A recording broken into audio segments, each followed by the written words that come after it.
हिंदी साहित्य quick revision with आरती शर्मा। दोस्तों, आपको मेरा चैनल पसंद आए तो इसे शेयर करें, लाइक करें और सब्सक्राइब करें। साथ ही मेरे अगले वीडियोस को पाने के लिए बेल आइकन को प्रेस करें।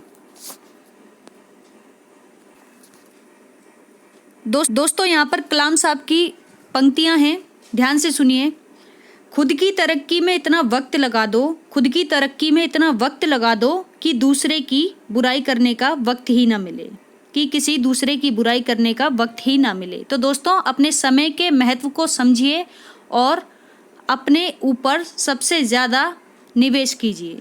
जितनी ज़्यादा मेहनत करेंगे आपको उतनी ज़्यादा सफलता मिलेगी। तो दोस्तों, अपने बारे में सोचिए और सही दिशा में प्रयास कीजिए। तो चलिए दोस्तों, शुरू करते हैं अपने आगे के प्रश्नों को। दोस्तों, हमारा आज का विषय है सगुण धारा की कृष्ण भक्ति शाखा, पाठ 13B। तो चलिए दोस्तों, शुरू करते हैं प्रश्न संख्या 46 से।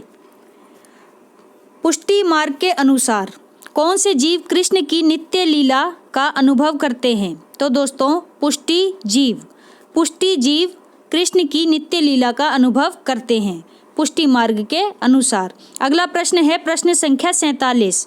वल्लभाचार्य के प्रमुख ग्रंथ कौन से हैं? तो दोस्तों, पूर्व मीमांसा भाष्य, अणुभाष्य, श्रीमद् भगवत की टीका, ब्रह्मसूत्र का भाष्य।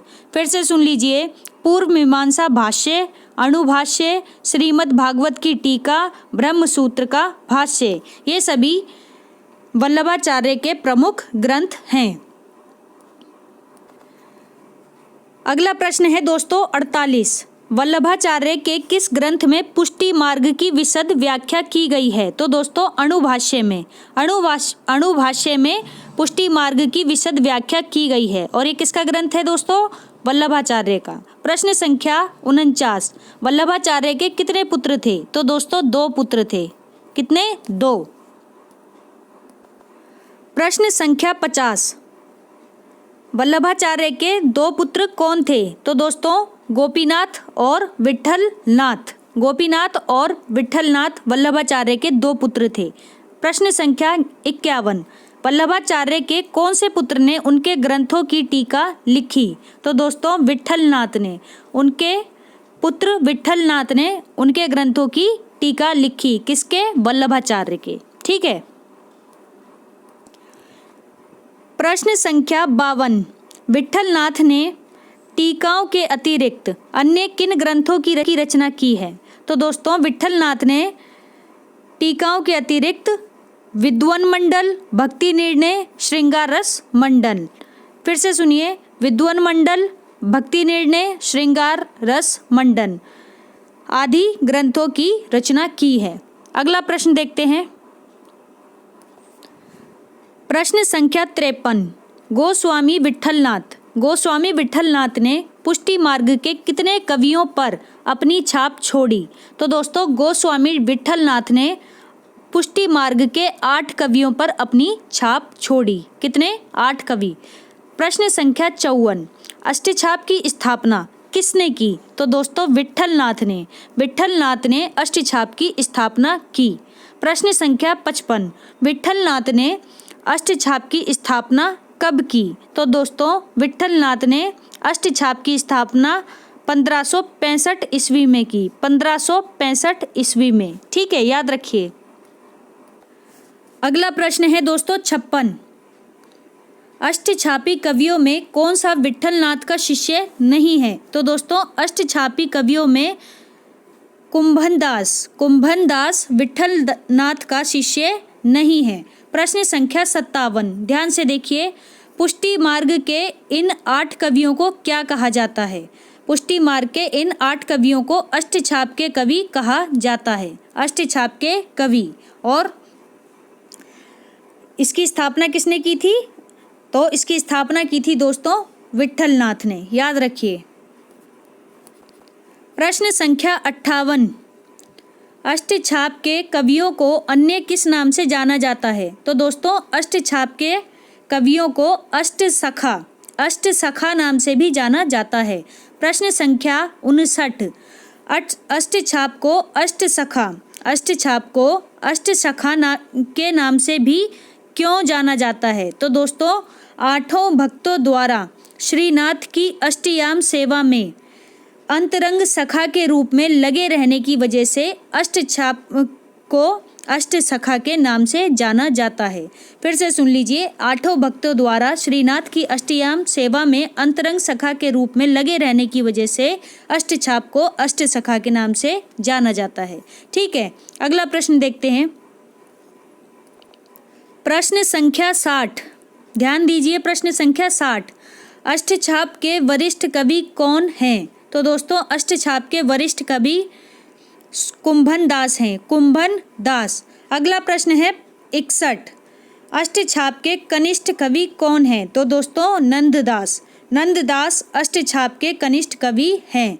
अगला प्रश्न देखते हैं दोस्तों 62, अष्टछाप के कवियों में सर्वोपरि कवि कौन है? तो दोस्तों, सूरदास, सूरदास अष्टछाप के कवियों में सर्वोपरि कवि हैं। तो दोस्तों, प्रश्न 62 का सही उत्तर है सूरदास। ठीक है, अगला प्रश्न है 63, अष्टछाप के कवियों में कौन शामिल नहीं है? तो दोस्तों, हरिदास, हरिदास अष्टछाप के कवियों में शामिल नहीं है। प्रश्न संख्या 64, हरिदास का संबंध किस संप्रदाय से है? तो दोस्तों, हरिदासी संप्रदाय से, हरिदासी संप्रदाय से संबंध है हरिदास का। ठीक है, अगला प्रश्न देखते हैं 65, हरिदासी संप्रदाय को अन्य किस नाम से पुकारा जाता है? तो दोस्तों, हरिदासी संप्रदाय को सखी संप्रदाय के नाम से भी पुकारा जाता है। प्रश्न संख्या 66, अष्टछाप के कितने कवि वल्लभाचार्य के शिष्य थे? तो दोस्तों, 4 कवि, 4 कवि अष्टछाप के वल्लभाचार्य के शिष्य थे। प्रश्न संख्या 67, अष्टछाप के कौन से 4 कवि वल्लभाचार्य के शिष्य थे? तो दोस्तों, कुंभन दास, सूरदास, परमानंद दास, कृष्णदास।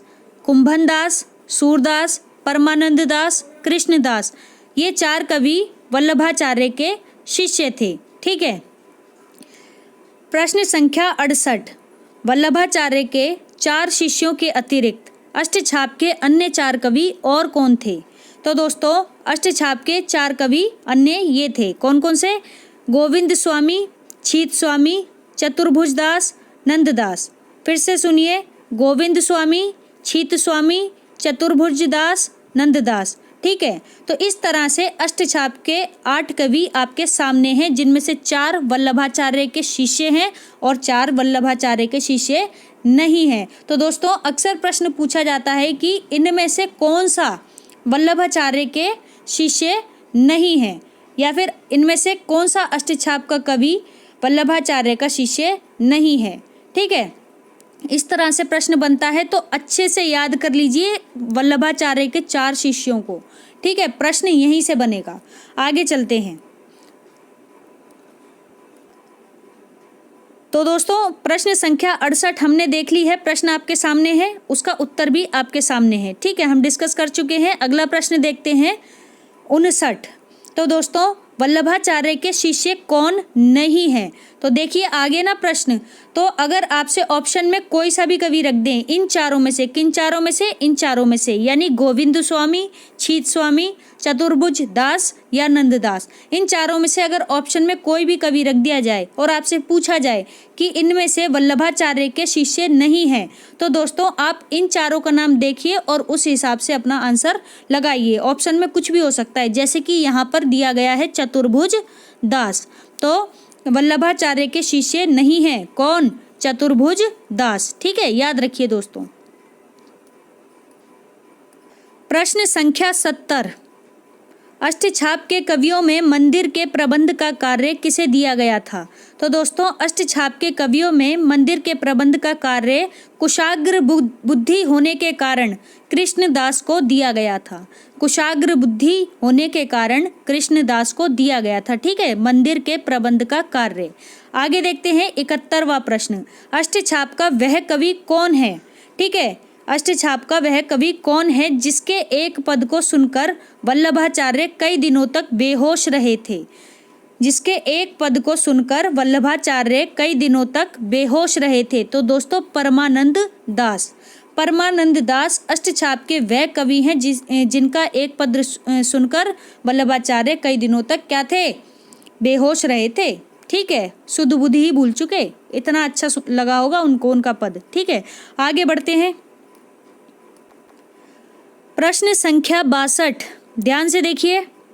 अष्टछाप के कवियों में सूर के बाद, अष्टछाप के कवियों में सूर के बाद वात्सल्य का सबसे श्रेष्ठ चित्रण करने वाले कवि कौन थे? तो दोस्तों परमानंद दास। परमानंद दास अष्टछाप के कवियों में सूरदास के बाद वात्सल्य का सबसे बेहतर चित्रण करने वाले कवि थे। ठीक है, प्रश्न संख्या 63, छीत स्वामी किस धारा के कवि हैं? तो दोस्तों छीत स्वामी अष्टछाप की धारा के कवि हैं। ठीक है, याद रखिए अष्टछाप धारा के। प्रश्न संख्या 64, अष्टछाप के कवियों में कौन सा भक्त कवि वल्लभाचार्य का शिष्य नहीं है? देख लीजिए, अभी जस्ट कुछ देर पहले हमने किया क्वेश्चन जिसमें चतुर्भुज दास था ऑप्शन में, लेकिन यहाँ पर ऑप्शन में क्या है, गोविंद स्वामी। तो एक ही तरह का प्रश्न जो है नाम बदल बदल कर आपके सामने आ सकता है। ठीक है, तो अष्टछाप के कवियों में कौन सा भक्त कवि वल्लभाचार्य का शिष्य नहीं है? तो एक तो चतुर्भुज दास हो गए दोस्तों, दूसरे कौन से हो गए, गोविंद स्वामी। याद रखिए गोविंद स्वामी। प्रश्न संख्या 75, अष्टछाप के कवि होने के अतिरिक्त और क्या थे? तो दोस्तों संगीतज्ञ थे अष्टछाप के कवि, यानी कि कवि होने के साथ साथ संगीतज्ञ भी थे। ठीक है, प्रश्न संख्या 76, सूरदास के अलावा अष्टछाप के सर्वश्रेष्ठ संगीतज्ञ कवि कौन थे? तो दोस्तों सूरदास के अलावा अष्टछाप के सर्वश्रेष्ठ संगीतज्ञ कवि गोविंद स्वामी थे, गोविंद स्वामी थे। ठीक है, प्रश्न संख्या 77, अकबर के दरबार से गोविंद स्वामी का संगीत सुनने कौन आते थे? तो दोस्तों अकबर के दरबार से गोविंद स्वामी का संगीत सुनने तानसेन आते थे। ठीक है, तानसेन याद रखिए, बड़ा नाम है दोस्तों। तो अकबर के दरबार में थे ये। ठीक है, और तुलसी के समकालीन। ठीक है, तो आगे देखते हैं प्रश्न संख्या 78, सूरदास किसके प्रसिद्ध कवि हैं? तो दोस्तों सबसे ज़्यादा महत्वपूर्ण प्रश्न है सूरदास के संदर्भ में। वात्सल्य और श्रृंगार के कवि हैं। वात्सल्य और श्रृंगार के कवि हैं कौन? सूरदास। और छोटे मोटे कवि नहीं है, सुप्रसिद्ध कवि हैं। ठीक है, आगे देखते हैं प्रश्न 89, प्रश्न संख्या 89, माफ कीजिए दोस्तों, प्रश्न संख्या 79। ठीक है, सूरदास किस रस का कोना कोना झाँक आए हैं? बहुत ही महत्वपूर्ण प्रश्न है दोस्तों। सूरदास वात्सल्य रस का कोना कोना झाँक आए हैं। ठीक है, इसीलिए उनको कहा गया है कि वात्सल्य रस के सबसे प्रसिद्ध कवि कौन है? सूरदास। ठीक है, प्रश्न संख्या 80, विश्व साहित्य में कोई भी कवि वात्सल्य के क्षेत्र में किसके समकक्ष नहीं है? तो दोस्तों सूरदास के समकक्ष नहीं है कोई भी कवि वात्सल्य के क्षेत्र में, वो भी विश्व साहित्य में। ठीक है, विश्व स्तर पर बात हो रही है, तो देख लो इनकी ख्याति कहाँ से कहाँ तक है। ठीक है ना, तो इसलिए महत्वपूर्ण है, इसलिए इनके बारे में सारी जानकारी इकट्ठी कर लीजिए। ठीक है, इंपॉर्टेंट कवि हैं। अगला प्रश्न है 81, सूरदास ने वात्सल्य और माधुर्य भाव की रचना किसकी प्रेरणा से की थी? तो दोस्तों श्री वल्लभाचार्य की प्रेरणा से सूरदास ने वात्सल्य और माधुर्य भाव की रचना की थी। ठीक है, अगला प्रश्न है 82, लोक साहित्य की सहज जीवंतता किसके साहित्य में मिलती है? तो दोस्तों सूरदास के साहित्य में मिलती है लोक साहित्य की सहज जीवंतता। प्रश्न संख्या 83, सूरदास के बारे में किन ग्रंथों से जानकारी मिलती है? तो दोस्तों भक्तमाल जो कि नाभादास की रचना है उससे, और दूसरी रचना कौन सी है? 84 वैष्णवन की वार्ता।